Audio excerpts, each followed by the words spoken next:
Namaste. We're going to continue our discussion on Asteya or non-stealing as we continue reading about the yamas and niyamas by Deborah Adil.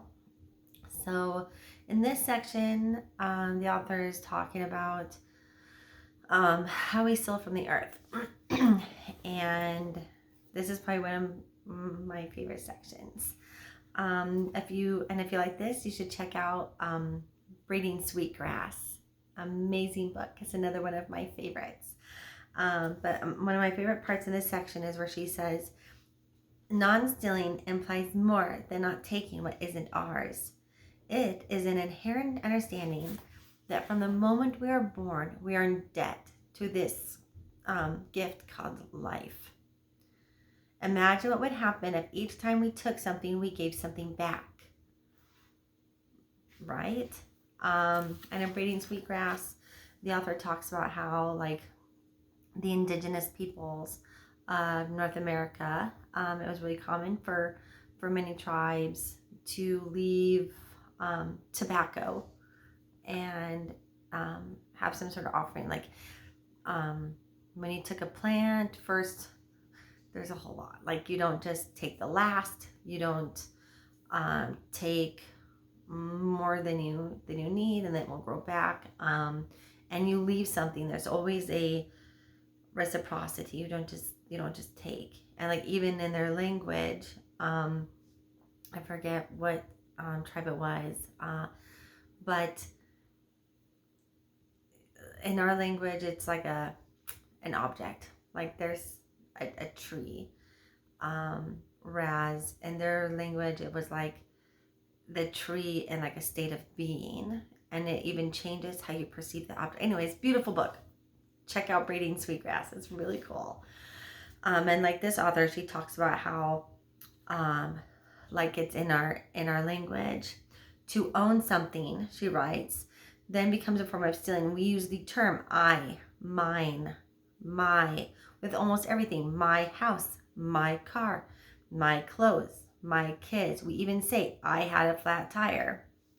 The ownership of things is steeped deep in our language and culture, and makes it hard for us to appreciate the extent to which nothing really is ours. This guideline asks us to view everything in our possession as something precious that is on loan to us, and for the time that it is on loan to us, we are asked to care for it. Theologian Walter Brueggemann writes that the bounty of the earth is for the community, not the individual. I often wonder what the world would be like if we understood this profound statement and lived as if everything we now think of as mine could be used for the good of the community.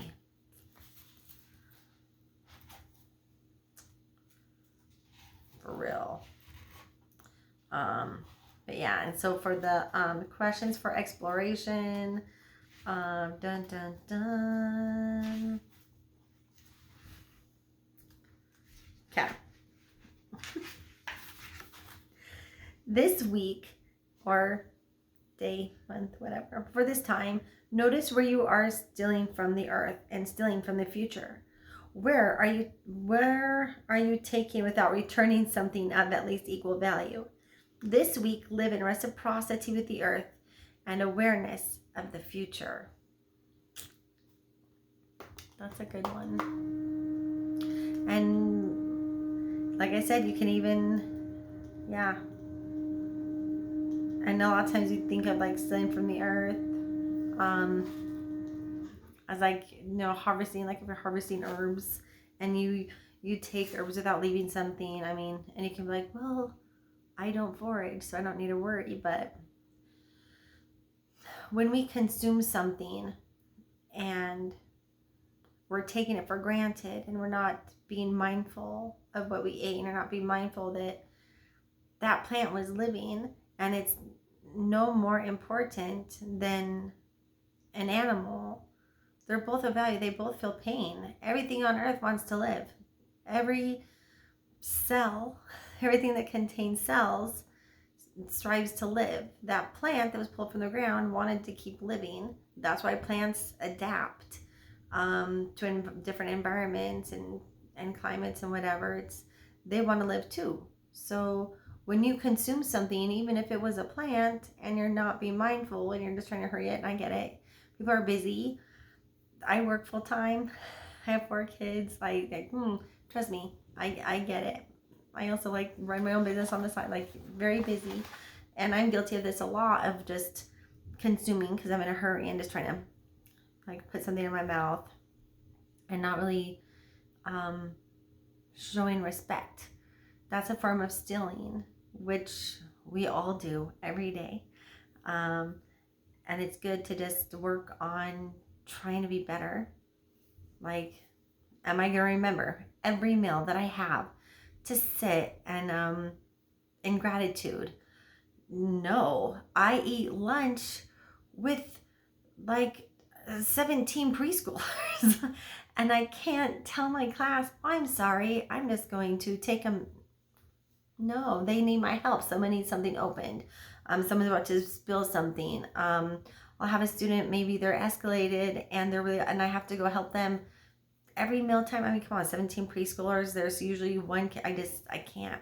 There's also things that I have to sit down for my job. And anyway, so no, every day if I get it done realistically once a week, well, I think that'll be good. Will I try to do every day, every meal? Absolutely. So the point is to just try to be mindful, try to not steal from the earth, try to not steal from yourself, try to not steal from others, whether it's time, emotions, whatever it may be. Anyway, I hope you are just enjoying these discussions. Excuse me. Join the discussion, get the book, leave your thoughts. I'd love to hear them. I hope you are well. Namaste.